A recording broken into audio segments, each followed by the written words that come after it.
Hello friends, आज हम बात करने वाले हैं thinking better by Marcus du Sautoy book के बारे में। गणित यानी मैथमेटिक्स को जब भी हम सुनते हैं तो ज़्यादातर लोगों के दिमाग में कुछ नंबर्स, इक्वेशंस और लंबी कैलकुलेशंस घूमने लगती हैं। कई लोगों को तो स्कूल टाइम से ही ऐसा लगता है कि मैथमेटिक्स एक बोरिंग और मुश्किल सब्जेक्ट है। लेकिन अगर हम इसे एक अलग नज़रिए से देखें तो ये सिर्फ नंबर्स की दुनिया नहीं है, बल्कि ये शॉर्टकट्स की दुनिया है। मैथमेटिक्स दरअसल एक ऐसी भाषा है जो हमें प्रॉब्लम्स को तेजी से, स्मार्टली और एफिशिएंटली सॉल्व करना सिखाती है। ये सिर्फ मेहनत की बात नहीं है, बल्कि एक तरीके की गेम है जहां सही शॉर्टकट ढूंढकर हम बड़ी से बड़ी प्रॉब्लम को चुटकियों में सॉल्व कर सकते हैं। मार्कस डू सॉटोय, जो एक मशहूर मैथमेटिशियन है, उन्होंने इस बात को बहुत ही दिलचस्प तरीके से एक्सप्लेन किया है कि मैथमेटिक्स का असली मकसद सिर्फ कैलकुलेशन करना नहीं है। उन्होंने कहा कि अगर हम हर प्रॉब्लम को सॉल्व करने के लिए एक सटीक तरीके से फॉलो करेंगे तो हमें मैथमेटिक्स के मूलभूत सिद्धांतों को समझने में मदद मिलेगी। को ट्रेडिशनल और लंबे तरीके से सॉल्व करें तो हमारी एनर्जी छोटी छोटी चीज़ों में ही खत्म हो जाएगी और हम कभी बड़े और मीनिंगफुल सवालों तक नहीं पहुंच पाएंगे। इसलिए ज़रूरत है कि हम मैथमेटिक्स को एक स्ट्रैटेजी की तरह देखें, एक ऐसा टूल जो हमें स्मार्ट बनाने के लिए डिज़ाइन हुआ है। इमेजिन करो कि तुम एक मेज़ में फंसे हो और तुम्हें बाहर निकलने का रास्ता ढूंढना है। अगर तुम हर गलती से रास्ता ट्राई करते जाओगे तो बहुत टाइम लगेगा, लेकिन अगर तुम्हारे पास कोई ऐसा तरीका हो जिससे तुम सीधे सही रास्ता पकड़ सको तो बस यही काम मैथमेटिक्स करता है। यह हमें मेज़ से बाहर निकलने का सबसे फास्ट और सही रास्ता दिखाता है। इसे हम शॉर्टकट कह सकते हैं, लेकिन यह कोई चीटिंग नहीं है, बल्कि ये समझदारी है। मैथ की दुनिया में पैटर्न्स, लॉजिक और रूल्स होते हैं, और जब हम इन पैटर्न्स को समझ जाते हैं तो हम प्रॉब्लम्स को हल करने में एक्सपर्ट्स बन जाते हैं। जैसे अगर तुम्हें 99 गुणा 101 करना हो तो तुम पूरे तरीके से गुणा कर सकते हो, लेकिन अगर तुम्हें पता हो कि ये मूलतः 100 - 1 गुणा 100 + 1 है, यानी A + B जो कि A2 B2 होता है, तो तुम्हें सीधा आंसर मिल जाएगा। पर मैथमेटिक्स हमें यह सिखाता है कि मेहनत ज़रूरी है, लेकिन बिना स्ट्रैटेजी के मेहनत सिर्फ थकावट देती है। अगर हम स्मार्ट तरीके से काम करें तो हम अपने दिमाग की एनर्जी को सही जगह इस्तेमाल कर सकते हैं, और यही बात रियल लाइफ में भी लागू होती है। सोचो, अगर तुम्हें कोई बिजनेस प्लान बनाना है या किसी मशीन का डिज़ाइन करना है तो क्या तुम हर बार छोटी छोटी कैलकुलेशंस में फंसना चाहोगे, या फिर कोई ऐसा तरीका चाहोगे जिससे सारी चीज़ें आसानी से प्लान हो जाएं? मैथमेटिक्स इसी के लिए है। यह हमें प्रॉब्लम्स को मॉडल करना, समझना और तेज़ी से सॉल्व करना सिखाता है। एक और मज़ेदार बात यह है कि मैथमेटिक्स क्रिएटिविटी को भी प्रमोट करता है। बहुत लोग सोचते हैं कि मैथ तो एक रिजिड सब्जेक्ट है जिसमें बस एक ही सही आंसर होता है, लेकिन असलियत यह है कि कई बार एक ही प्रॉब्लम को सॉल्व करने के मल्टीपल तरीके होते हैं, और इन तरीकों को ढूंढना एक आर्ट की तरह होता है। ये ठीक वैसे ही है जैसे एक आर्टिस्ट अलग अलग कलर्स से एक ही पेंटिंग को कई तरीके से बना सकता है। मैथमेटिक्स में भी एक अच्छा मैथमेटिशियन वही होता है जो जल्दी और क्रिएटिव तरीके से सॉल्यूशन निकाल सके। मार्कस डू सॉटोय ने यह भी कहा कि दुनिया में जितने भी बड़े साइंटिफिक डिस्कवरीज या इन्वेंशंस हुए हैं, उनके पीछे मैथमेटिक्स का बहुत बड़ा हाथ रहा है। चाहे वो स्पेस की कैलकुलेशंस हो या फिर इंटरनेट का इंफ्रास्ट्रक्चर, हर जगह मैथमेटिक्स का यूज़ हुआ है, और हर जगह शॉर्टकट्स ने ही काम आसान किया है। अब जीपीएस को ही लो, जो हमें रास्ता बताता है। अगर उसके पीछे के मैथमेटिकल एल्गोरिदम्स ना होते तो हम अब भी पेपर मैप्स लेकर घूम रहे होते। स्कूल में जो चीज़ें हमें बोरिंग लगती थीं, जैसे अलजेब्रा, जियोमेट्री या कैलकुलस, असल में वो सब शॉर्टकट्स के ट्रेजर चेस्ट्स हैं। ये वही टूल्स हैं जो हमें लॉजिकल बनाते हैं, रीजनिंग सिखाते हैं और चीज़ों को सिस्टम से अप्रोच करने में मदद करते हैं। कई बार हमें लगता है कि क्यों हम क्वाड्रेटिक इक्वेशन सॉल्व करना सीख रहे हैं, या क्यों हमें एंगल के थ्योरम्स याद करने हैं। लेकिन अगर हम समझ जाएं कि ये सब रियल वर्ल्ड के प्रॉब्लम्स को सॉल्व करने में हेल्प करते हैं तो शायद हमें इंटरेस्ट आने लगे। मैथ को अगर हम सिर्फ सिलेबस का हिस्सा मानेंगे तो ये हमेशा बोरिंग लगेगा, लेकिन अगर हम इसे एक सुपर पावर की तरह देखें जो हमें दुनिया को समझने और उसके रूल्स को डिकोड करने में हेल्प करता है तो ये सडनली इंटरेस्टिंग और एक्साइटिंग बन जाता है। ये हमें सिखाता है कि कैसे कॉम्प्लेक्स प्रॉब्लम्स को सिंपल बनाया जा सकता है। और सबसे अच्छी बात यह है कि मैथमेटिक्स हमें सोचने का तरीका सिखाता है। ये हमें step by step plan banana, possibilities evaluate करना और एफिशिएंट पाथ चूज करना सिखाता है। जब हम बार बार प्रैक्टिस करते हैं तो हमारा दिमाग नेचुरली शॉर्टकट्स ढूंढने लगता है और यही हैबिट हमारे बाकी लाइफ के डिसीजंस में भी काम आती है। अगर तुमने कभी पजल सॉल्व किया हो तो तुम्हें पता होगा कि सबसे सेटिस्फाइंग मोमेंट तब आता है जब तुम शॉर्टकट पकड़ लेते हो और पूरी चीज सडनली इजी लगने लगती है। मैथ भी वैसा ही है। हर सवाल में एक मैजिक ट्रिक छुपी होती है और जब वो ट्रिक समझ आती है तो पूरा सब्जेक्ट मजेदार लगने लगता है। अगर आपको हमारी फ्री समरी अच्छी लगती है तो आप हमारे चैनल को सब्सक्राइब कर सकते हैं, हमारी मेंबरशिप खरीद सकते हैं या हमें यूपीआई के थ्रू सपोर्ट कर सकते हैं। अब समरी पर वापस चलते हैं। इसलिए अगर तुम कभी सोचो कि मैथ तुम्हारे काम की चीज नहीं है तो एक बार फिर से सोचो। ये सिर्फ एग्जाम पास करने का सब्जेक्ट नहीं है, बल्कि ये जिंदगी को स्मार्टली जीने का तरीका सिखाने वाला सब्जेक्ट है। ये तुम्हें टीच करता है कि कैसे कम टाइम में ज्यादा रिजल्ट लाया जाए और ये क्वालिटी किसी भी फील्ड में तुम्हें सक्सेसफुल बना सकती है। मार्कस डू सॉटोय की बातों से एक और इम्पॉर्टेंट लेसन ये भी निकलता है कि हमें हर चीज में सिर्फ हार्ड वर्क नहीं, स्मार्ट वर्क पर भी फोकस करना चाहिए। हमें यह समझना चाहिए कि प्रॉब्लम्स को जल्दी और एफिशिएंटली सॉल्व करने की स्किल हमें और भी बड़े ड्रीम्स और आइडियाज पर काम करने का मौका देती है। अगर हम हर छोटे सवाल में ही अटक जाएं तो कभी भी हम बिगर पिक्चर पर फोकस नहीं कर पाएंगे। मैथ की ब्यूटी ये है कि ये सिर्फ फॉर्मूलास या रूल्स नहीं है, ये माइंडसेट है।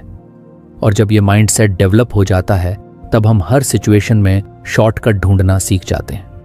फिर चाहे वो पढ़ाई हो, करियर हो, रिलेशनशिप्स हो या कोई भी डेली लाइफ का टास्क, मैथ की तरह सोचने से हर चीज आसान लगने लगती है। इसलिए अगली बार जब तुम किसी इक्वेशन को सॉल्व करो तो उसे सिर्फ नंबर की प्रॉब्लम मत समझो, उसे एक पजल की तरह देखो जिसकी शॉर्टकट की तुम्हें खुद ढूंढनी है। और जब वो की मिल जाए तो बस अनलॉक कर दो उस दुनिया को जो तुमसे कह रही है mathematics is the ultimate shortcut. और ये शॉर्टकट तुम्हें सिर्फ बुक्स में नहीं बल्कि जिंदगी की हर कॉम्प्लेक्स प्रॉब्लम में काम आने वाला है। बस जरूरत है उस नजरिए को बदलने की जिससे तुम मैथ को देखते हो। जब नजरिया बदल जाएगा तो हर प्रॉब्लम एक नए थ्रिल की तरह लगेगी, एक चैलेंज जिसे सॉल्व करना एक एडवेंचर से कम नहीं होगा। जब भी हम किसी प्रॉब्लम को सॉल्व करने की कोशिश करते हैं तो हमारा दिमाग सबसे पहले कुछ समझने की कोशिश करता है, कहीं इसमें कोई पैटर्न है क्या। पैटर्न यानी एक ऐसा सिस्टम जो बार बार रिपीट होता है या कोई लॉजिक जो चीजों को जोड़ता है। पैटर्न रिकॉग्निशन यानी इन पैटर्न्स को देख पाना, समझ पाना और फिर उसका यूज करके किसी मुश्किल चीज को आसान बना देना। यही तो असली मैजिक होता है किसी स्मार्ट प्रॉब्लम सॉल्वर का। और यही बात इस किताब में बहुत ही मजेदार तरीके से समझाई गई है। अब सोचो, अगर तुम्हें 1 से 100 तक के सारे नंबर्स को जोड़ने के लिए बोला जाए तो तुम क्या करोगे? ज्यादातर लोग शुरू करेंगे 1 से 2 से 3 से 4 और ऐसा करते करते 100 तक जाएंगे। और अगर कोई जल्दी करने की कोशिश भी करेगा तो शायद वो कैलकुलेटर लेकर बैठ जाएगा। लेकिन एक 9 साल का बच्चा कार्ल फ्रीडरिच गाउस ने यह काम कुछ ही सेकंड में कर दिया था। कैसे? बस पैटर्न को पहचान कर। उसने देखा कि अगर वो पहले और आखिरी नंबर को जोड़ दे यानी 1 से 100 तो उसे 101 मिलता है। फिर 2 से 99 भी 101 होता है और 3 + 98 भी 101 है। इस तरह से वो 50 जोड़े बना सकता था और हर पेयर का सम 101 था। तो टोटल हो गया 50 × 101 = 5050। बस बिना किसी लंबी एडिशन के, बिना टाइम वेस्ट किए उसने पैटर्न की मदद से आंसर निकाल लिया। और यही है पैटर्न रिकॉग्निशन की ताकत। पैटर्न रिकॉग्निशन एक ऐसी स्किल है जो हम सब में होती है, लेकिन हम में से बहुत से लोग उसे नोटिस ही नहीं करते। जब हम छोटे थे और अल्फाबेट्स या टेबल्स सीख रहे थे तब भी हम पैटर्न्स ही तो समझ रहे थे। 2 की टेबल में 2, 4, 6, 8 ये एक पैटर्न है। जब तुम किसी डिजाइन को देखकर तुरंत समझ जाते हो कि ये सिमेट्रिकल है या नहीं तो वो भी पैटर्न रिकॉग्निशन है। यहां तक कि जब तुम किसी दोस्त के बिहेवियर को देखकर अंदाजा लगा लेते हो कि वो किस मूड में है तो वो भी एक तरह का पैटर्न समझना है। असल में पैटर्न रिकॉग्निशन हमारी थिंकिंग का कोर हिस्सा है। ये हमें सिर्फ नंबर्स में ही नहीं बल्कि लैंग्वेज, म्यूजिक, आर्ट, नेचर और लाइफ की कई सिचुएशंस में हेल्प करता है। जब कोई म्यूजिशियन नए ट्यून को सुनकर उसके कॉर्ड्स पहचान लेता है या कोई पेंटर एक रंग में छुपा दूसरा रंग देख लेता है, तो वो भी इसी स्किल का कमाल है।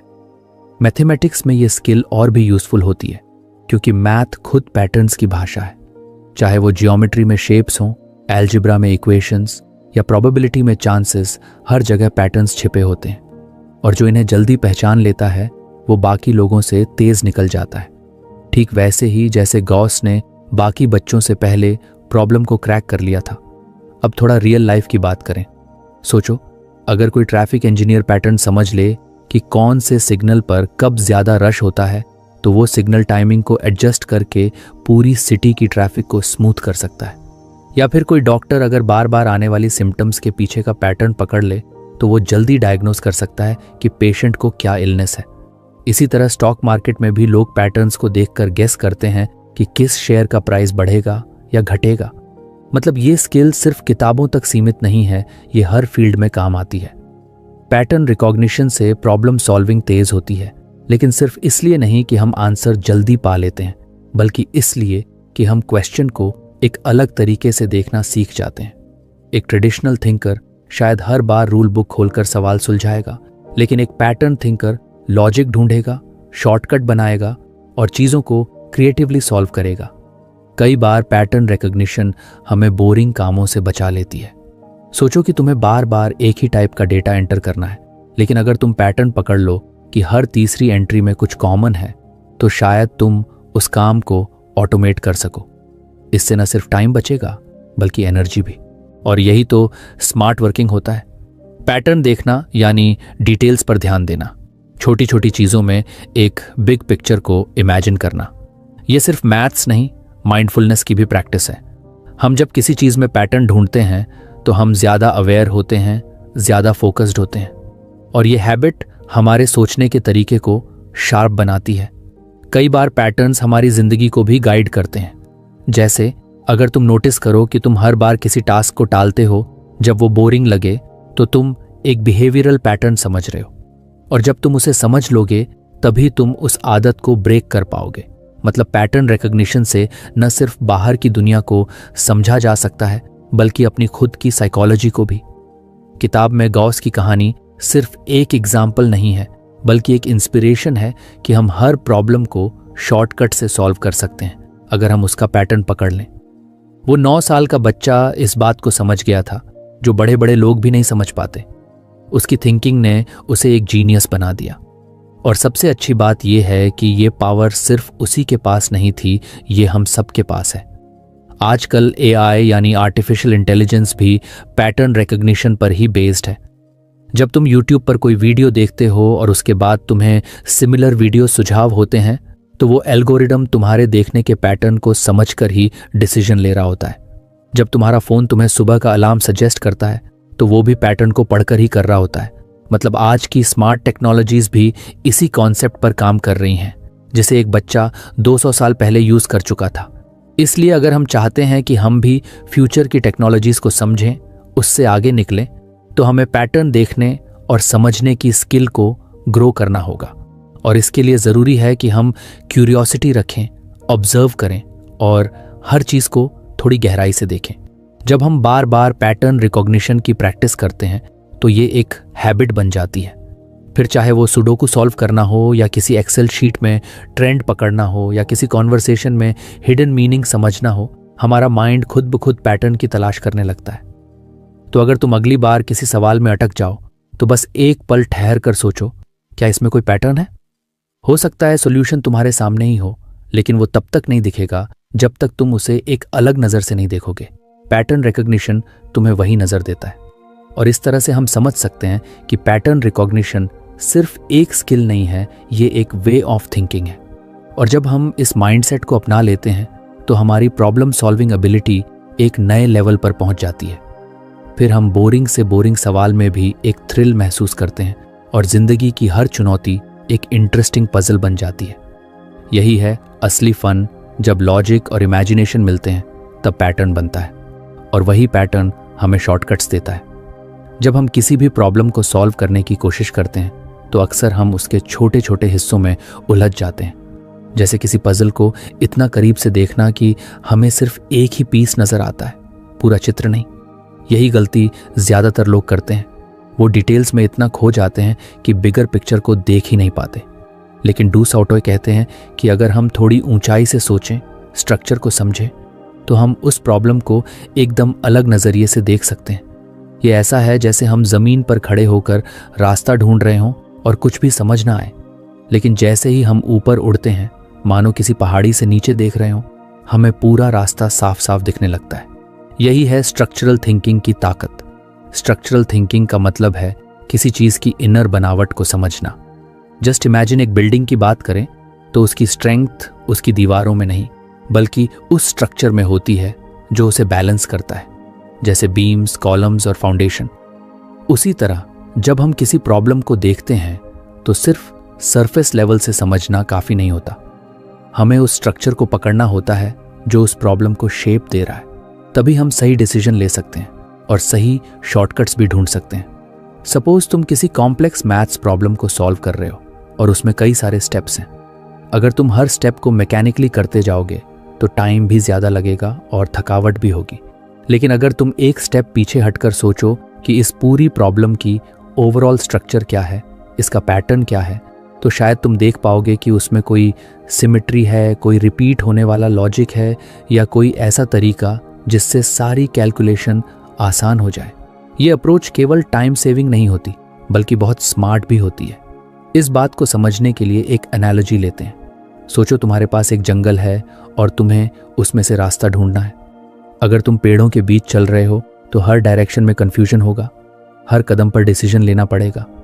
लेकिन अगर तुम्हें कोई ऊंचा टावर मिल जाए और तुम ऊपर चढ़कर पूरे जंगल को ऊपर से देख पाओ, तो तुम तुरंत समझ जाओगे कि कहाँ कहाँ रास्ते हैं, कौन सा रास्ता शॉर्टेस्ट है और कहाँ कहाँ जाना अवॉइड करना चाहिए।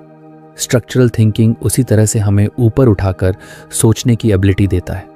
डू सॉटोय कहते हैं कि स्ट्रक्चरल थिंकिंग हमें लैंडस्केप के ऊपर उठा देती है।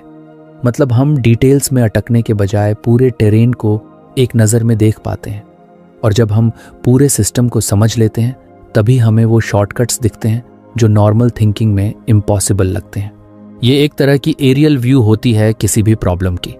ज़्यादा अच्छा समझने के लिए एक रियल लाइफ एग्जाम्पल लेते हैं। मान लो किसी ऑर्गेनाइजेशन में प्रोडक्टिविटी लो है। अब अगर मैनेजर हर वर्कर से इंडिविजुअली पूछे कि वो क्या कर रहा है तो वो सिर्फ डिटेल्स में ही अटक जाएगा। लेकिन अगर वो पूरा वर्क फ्लो का स्ट्रक्चर समझे, यानी कौन सा काम किससे जुड़ा है, किस स्टेज पर डिले हो रहा है, कहाँ अननेसेसरी डुप्लीकेशन हो रही है, तो वो बड़ी आसानी से आइडेंटिफाई कर सकता है कि कहाँ इंप्रूवमेंट की ज़रूरत है। स्ट्रक्चरल थिंकिंग उसे सिस्टम को ऑप्टिमाइज करने का तरीका दिखा देती है। यही रीज़न है कि बड़ी बड़ी कंपनीज में सिस्टम्स थिंकिंग और स्ट्रक्चरल एनालिसिस इतना ज़रूरी माना जाता है, क्योंकि हर प्रोसेस के पीछे कोई ना कोई स्ट्रक्चर होता है, और अगर हम उस स्ट्रक्चर को सही से डिज़ाइन करें तो एफिशिएंसी अपने आप आ जाती है।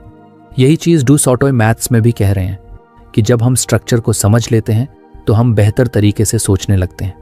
अब सोचो, अगर एक स्टूडेंट सिर्फ हर सवाल को रोट लर्निंग से सॉल्व करे तो वो सिर्फ सवाल को याद रखेगा, उसका स्ट्रक्चर नहीं समझेगा। लेकिन अगर वही स्टूडेंट प्रॉब्लम के पीछे की स्ट्रक्चर को समझे तो उसे हर तरह के सवाल को हैंडल करने का कॉन्फिडेंस मिलेगा। ये स्ट्रक्चरल अंडरस्टैंडिंग ही उसे फ्लेक्सिबल बनाती है, अडेप्टिव बनाती है। हम इसे आर्किटेक्चर में भी देखते हैं। एक स्किल्ड आर्किटेक्ट सिर्फ दीवारों और खिड़कियों का डिज़ाइन नहीं करता, वो पूरे स्ट्रक्चर को विजुअलाइज करता है। कहाँ वेट ज़्यादा होगा, कहाँ सपोर्ट देना होगा, कहाँ लाइट नेचुरली आएगी, एयर फ्लो कैसे रहेगा, ये सब स्ट्रक्चरल थिंकिंग का हिस्सा है। और यही उसे एक एफिशिएंट, ड्यूरेबल और ब्यूटीफुल बिल्डिंग बनाने में हेल्प करता है। स्ट्रक्चरल थिंकिंग का एक और बेनिफिट ये है कि ये हमें क्लैरिटी देती है। जब हमारे पास कोई मैसी सिचुएशन होती है, जैसे बहुत सारा डेटा या कोई कॉम्प्लिकेटेड रिलेशनशिप या कोई कंफ्यूजिंग प्लान, तो स्ट्रक्चरल थिंकिंग हमें उस क्लटर से बाहर निकालती है।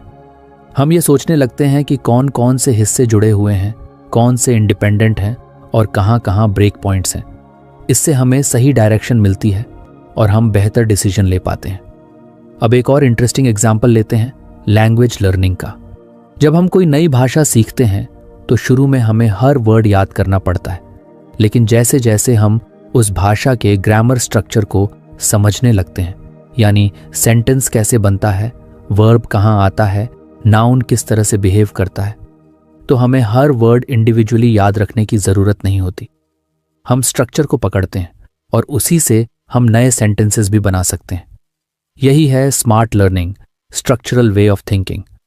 टेक्नोलॉजी की दुनिया में भी यही प्रिंसिपल काम करता है। कोई भी सॉफ्टवेयर या ऐप बनाते समय डेवलपर्स पहले उसका आर्किटेक्चर डिज़ाइन करते हैं, यानी वो सोचते हैं कि कौन कौन से मॉड्यूल होंगे, उनका आपस में क्या कनेक्शन होगा, कौन सा डेटा कहाँ से आएगा और कहाँ जाएगा। और एक बार ये स्ट्रक्चर क्लियर हो गया तो इम्प्लीमेंटेशन काफ़ी ईजी हो जाता है। यही रीज़न है कि गुड डेवलपर्स पहले ब्लूप्रिंट बनाते हैं और फिर कोड लिखते हैं। स्ट्रक्चरल थिंकिंग हमारी क्रिएटिविटी को भी अनलॉक करती है। जब हम किसी चीज़ को अंदर से समझते हैं तो हम उसे ब्रेक करके फिर से नई तरह से बना सकते हैं। जैसे एक म्यूजिशियन अगर किसी सॉन्ग के रिदम और स्केल के स्ट्रक्चर को समझ ले तो वो उस पर नए वेरिएशंस बना सकता है। एक राइटर अगर स्टोरी की स्ट्रक्चर को समझ ले, जैसे कॉन्फ्लिक्ट, क्लाइमैक्स, रेजोल्यूशन, तो वो हर बार एंगेजिंग स्टोरी क्रिएट कर सकता है। डू सॉटॉय का ये कहना कि हमें लैंडस्केप से ऊपर उठकर देखना चाहिए एक पावरफुल मेटाफोर है। इसका मतलब है कि हमें सिर्फ प्रॉब्लम नहीं देखनी, बल्कि प्रॉब्लम का एनवायरनमेंट, उसका पैटर्न और उसका इम्पैक्ट भी देखना है। और ये तब पॉसिबल होता है जब हम सिर्फ रिएक्ट करने के बजाय रिफ्लेक्ट करते हैं, थोड़ा रुकते हैं, सोचते हैं और फिर पूरी तस्वीर को एनालाइज करते हैं। एक और बेनिफिट है कि जब हम स्ट्रक्चरली सोचते हैं तो हम इमोशनली भी ज़्यादा स्टेबल रहते हैं, क्योंकि जब चीज़ें मैस लगती हैं तो हम पैनिक करते हैं। लेकिन जब हमें समझ में आता है कि ये एक सिस्टम है और हर चीज़ का एक रोल है तो हमें कंट्रोल महसूस होता है। हम सोचते हैं, ओके, ये ऐसा है क्योंकि इसके पीछे ये स्ट्रक्चर है और अगर मैं इसे चेंज करूं तो आउटकम भी बदल सकता है। ये थॉट प्रोसेस हमें एम्पावर्ड बनाता है। स्ट्रक्चरल थिंकिंग को डेवलप करने के लिए हमें प्रैक्टिस करनी पड़ती है। हमें हर चीज़ को एनालाइज करना होगा, जैसे कोई वेबसाइट क्यों स्मूथ चल रही है, किसी मूवी का प्लॉट क्यों अच्छा लग रहा है, किसी स्पीच में क्यों इम्पैक्ट आ रहा है। जब हम इन चीज़ों के पीछे का स्ट्रक्चर समझने की कोशिश करते हैं तो हमारा माइंड ट्रेंड हो जाता है हर जगह पैटर्न्स और सिस्टम्स को पकड़ने में। तो अगर आप किसी भी फील्ड में एक्सेलेंस चाहते हो, चाहे वो बिजनेस हो, एजुकेशन हो, कोडिंग हो या आर्ट, स्ट्रक्चरल थिंकिंग आपकी सबसे बड़ी ताकत बन सकती है। ये ना सिर्फ आपको एफिशिएंट बनाती है बल्कि आपको एक विजनरी बनाती है। और विजनरी वो होता है जो चीज़ों को सिर्फ वैसे नहीं देखता जैसे वो हैं, बल्कि वैसे देखता है जैसे वो हो सकते हैं। इसलिए अगली बार जब भी आप किसी कॉम्प्लेक्स चैलेंज के सामने खड़े हों तो खुद से एक सिंपल सवाल पूछो, is there a structure behind this? और अगर तुम उस स्ट्रक्चर को समझ गए तो शायद उस प्रॉब्लम का सॉल्यूशन बहुत ही आसान, साफ और तेज हो जाए। यही है स्ट्रक्चरल थिंकिंग की असली मैजिक, जो ना सिर्फ शॉर्टकट्स दिखाती है बल्कि सोचने का तरीका ही बदल देती है। जब हम किसी मुश्किल या कॉम्प्लेक्स प्रॉब्लम का सामना करते हैं तो हमारा दिमाग एकदम ओवरलोड हो सकता है। सोचो अगर तुम्हें किसी अननोन शहर की डिटेल्ड मैप दी जाए और कहा जाए कि अब रास्ता ढूंढो, तो शायद तुम कंफ्यूज हो जाओगे। इतना सारा इंफॉर्मेशन एक साथ प्रोसेस करना मुश्किल हो जाता है, क्योंकि हमारा ब्रेन एक समय पर सिर्फ limited amount of data he efficiently handle कर सकता है। ऐसे ही सिचुएशन में काम आता है एक सिंपल लेकिन स्मार्ट तरीका, जिसे हम ह्यूरिस्टिक्स कहते हैं। ह्यूरिस्टिक्स का मतलब होता है ऐसा तरीका जो किसी प्रॉब्लम को सॉल्व करने के लिए शॉर्टकट की तरह काम करे। ये कोई गारंटीड परफेक्ट सॉल्यूशन नहीं देता, लेकिन ये हमें जल्दी, आसान और प्रैक्टिकल सॉल्यूशन तक पहुंचने में हेल्प करता है। आसान शब्दों में कहें तो ये एक तरह की मेंटल ट्रिक है जो कॉम्प्लेक्स प्रॉब्लम को इतना सिंप्लीफाई कर देती है कि हमारा ब्रेन उसे हैंडल कर सके। हम सब अपनी डेली लाइफ में ह्यूरिस्टिक्स का इस्तेमाल करते हैं, चाहे हमें इसका नाम पता हो या ना हो। मान लो तुम किसी शॉपिंग मॉल में गए और तुम्हें जल्दी से एक अच्छा रेस्टोरेंट ढूंढना है। अब तुम हर रेस्टोरेंट का मेन्यू पढ़कर कंपैरिजन नहीं करोगे, क्योंकि वो बहुत टाइम कंज्यूमिंग हो जाएगा। इंस्टेड तुम शायद उस रेस्टोरेंट को चुनोगे जहां भीड़ ज्यादा हो, ये सोचकर कि जहां लोग ज्यादा हैं वहां फूड अच्छा होगा। ये एक ह्यूरिस्टिक है। तुम सारे इंफॉर्मेशन को प्रोसेस नहीं कर रहे, बल्कि एक सिंपल सिग्नल, भीड़ के बेसिस पर डिसीजन ले रहे हो। ह्यूरिस्टिक्स हमें डिसीजंस लेने में हेल्प करता है जब हमारे पास टाइम कम होता है, या जब अवेलेबल इंफॉर्मेशन बहुत ज़्यादा होती है, या जब हमें बस एक गुड इनफ सोल्यूशन चाहिए होता है। हर बार बेस्ट सोल्यूशन फाइंड करना प्रैक्टिकल नहीं होता, इसलिए हम ऐसा तरीका यूज़ करते हैं जिससे हम जल्दी और एफिशिएंटली किसी प्रॉब्लम को सॉल्व कर सकें। और यही रीज़न है कि ह्यूरिस्टिक्स हमारी थिंकिंग का एक ज़रूरी हिस्सा बन गया है। एक बहुत कॉमन ह्यूरिस्टिक है रूल ऑफ थंब, यानी अनुभव के आधार पर बना हुआ एक सिंपल सा रूल जो अक्सर सही निकलता है। जैसे किसी एक्सपीरियंस्ड पर्सन का कहना कि अगर किसी इन्वेस्टमेंट का रिटर्न बहुत ज़्यादा लग रहा है तो उसमें रिस्क भी उतना ही ज़्यादा होगा। अब ये हमेशा 100% सही नहीं होता, लेकिन ज़्यादातर केसेस में ये वार्निंग सही साबित होती है। एक और इंटरेस्टिंग एग्जाम्पल है, अगर तुम किसी बड़े क्राउड में किसी को ढूंढ रहे हो तो तुम पूरे एरिया को सिस्टमैटिकली सर्च करने की बजाय शायद उस जगह जाओगे जहां वो पर्सन अक्सर जाता है। ये भी एक ह्यूरिस्टिक है। तुम अवेलेबल इंफॉर्मेशन में से कुछ को इग्नोर कर रहे हो और एक्सपीरियंस या पैटर्न के आधार पर डिसीजन ले रहे हो। ह्यूरिस्टिक्स का सबसे बड़ा फायदा ये है कि ये हमें ओवर थिंकिंग से बचाता है। जब हम किसी भी प्रॉब्लम को सॉल्व करने बैठते हैं तो अगर हम हर एस्पेक्ट को डीपली एनालाइज करने लगें तो हम डिसीजन पैरालिसिस के शिकार हो सकते हैं, यानी इतना सोचेंगे कि कुछ डिसाइड ही नहीं कर पाएंगे। लेकिन ह्यूरिस्टिक्स हमें तुरंत एक्शन लेने की पावर देता है। ये हमें कहता है परफेक्ट मत सोचो, प्रैक्टिकल सोचो। अब ये जानना जरूरी है कि ह्यूरिस्टिक्स हमेशा परफेक्ट सॉल्यूशन नहीं देता। कभी कभी ये बायस्ड या गलत भी हो सकता है, लेकिन फिर भी ये इतने यूजफुल होते हैं कि हम बिना सोचे उन्हें यूज करते रहते हैं। जैसे अगर कोई चीज़ महंगी है तो वो अच्छी होगी। ये भी एक ह्यूरिस्टिक है जो कई बार काम करता है, लेकिन हमेशा नहीं। लेकिन फिर भी हम ऐसे शॉर्टकट रूल्स को अपने डिसीजंस में जगह देते हैं क्योंकि वो लाइफ को आसान बनाते हैं। एक और जगह जहां ह्यूरिस्टिक्स बहुत पावरफुल होता है वो है इमरजेंसी सिचुएशंस। मान लो किसी डॉक्टर के पास एक ऐसा पेशेंट आया है जो अनकॉन्शियस है और टाइम क्रिटिकल है। अब डॉक्टर के पास सारी टेस्ट्स करने का टाइम नहीं है। ऐसे में वो अपने अनुभव और कुछ बेसिक साइंस को देखकर एक क्विक डायग्नोसिस करता है। ये ह्यूरिस्टिक्स का लाइव एग्जाम्पल है, सिलेक्टिव इंफॉर्मेशन का इस्तेमाल करके जल्दी डिसीजन लेना। ह्यूरिस्टिक्स का इस्तेमाल हम एजुकेशन में भी करते हैं। जब हम कोई नया कॉन्सेप्ट सीखते हैं तो शुरुआत में हम उसे किसी नोन एग्जाम्पल या एनालॉजी से जोड़ते हैं। जैसे इलेक्ट्रिसिटी को हम वाटर फ्लो से कंपेयर करके समझते हैं। वोल्टेज मतलब प्रेशर, करंट मतलब फ्लो और रेजिस्टेंस मतलब ऑब्स्ट्रक्शन। ये कंपैरिजन पूरी तरह से एक्यूरेट नहीं है, लेकिन ये हमें एक स्टार्टिंग अंडरस्टैंडिंग देता है। ये भी एक ह्यूरिस्टिक है। हम कॉम्प्लेक्स कॉन्सेप्ट को सिंप्लीफाई कर रहे हैं by relating it to something we already know. अब जरा गेम्स और स्पोर्ट्स की दुनिया में देखो। एक चेस प्लेयर जो बहुत एक्सपीरियंस्ड है, वो हर बार सारे पॉसिबल मूव्स को कैलकुलेट नहीं करता। वो बोर्ड देखते ही कुछ पैटर्न्स को पहचान लेता है और उसके दिमाग में कुछ रेडीमेड स्ट्रैटेजीज एक्टिवेट हो जाती हैं। ये ह्यूरिस्टिक्स की ताकत है, एक्सपीरियंस से डेवलप्ड मेंटल शॉर्टकट्स जो फास्ट और इफेक्टिव डिसीजन मेकिंग में मदद करते हैं। स्टूडेंट्स भी एग्जाम्स में ह्यूरिस्टिक्स का इस्तेमाल करते हैं। जैसे मल्टीपल चॉइस क्वेश्चंस में अगर दो ऑप्शंस बिल्कुल सिमिलर लगें तो कई बार वो सोचते हैं। ऐसे केसेस में यूजुअली जो लॉन्गर ऑप्शन होता है वही सही होता है। ये भी एक ह्यूरिस्टिक है। ये गलत भी हो सकता है, लेकिन स्ट्रेस और टाइम प्रेशर में ये एक प्रैक्टिकल ट्रिक बन जाती है। एआई और कंप्यूटर साइंस में भी ह्यूरिस्टिक्स का बहुत बड़ा रोल है।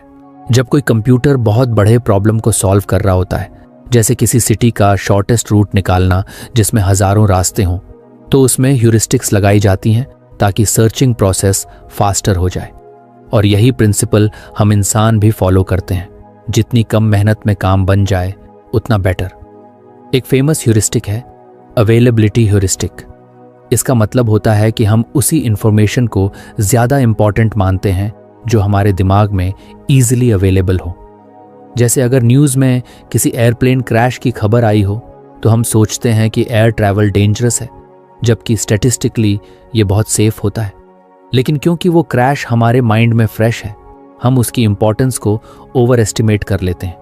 ये भी एक तरह की मेंटल शॉर्टकट है जो हमेशा सही नहीं होती, लेकिन हमारी डिसीजन मेकिंग को इन्फ्लुएंस करती है। ह्यूरिस्टिक्स का एक खास यूज होता है रिलेशनशिप डिसीजंस में भी।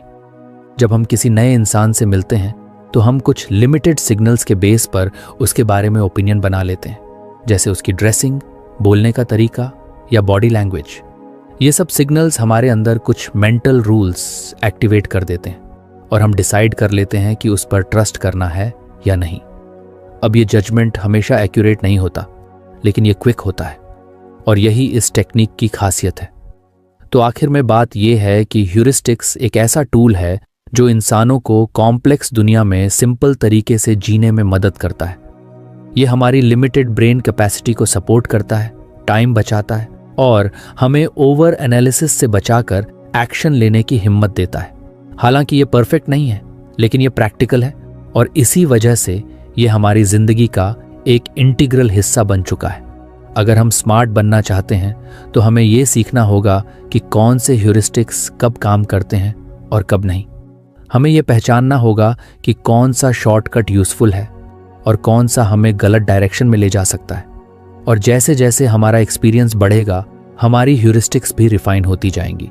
इसलिए जब अगली बार तुम्हें कोई टफ डिसीजन लेना हो या कोई मुश्किल प्रॉब्लम फेस हो तो खुद से पूछो, क्या मैं इस प्रॉब्लम को थोड़ा सिंप्लीफाई कर सकता हूँ? क्या मैं कुछ इन्फॉर्मेशन इग्नोर करके एक स्मार्ट गेस बना सकता हूँ? अगर हाँ, तो तुम एक इफेक्टिव ह्यूरिस्टिक यूज कर रहे हो और शायद तुम्हारा डिसीजन फास्ट और एक्यूरेट दोनों हो जाएगा। यही है ह्यूरिस्टिक थिंकिंग की ब्यूटी, कम में ज्यादा करने की स्किल। तो फ्रेंड्स, ये थी हमारी आज की बुक समरी। आपको कैसी लगी कमेंट करके जरूर बताएं और धन्यवाद आपका समरी एंड तक सुनने के लिए।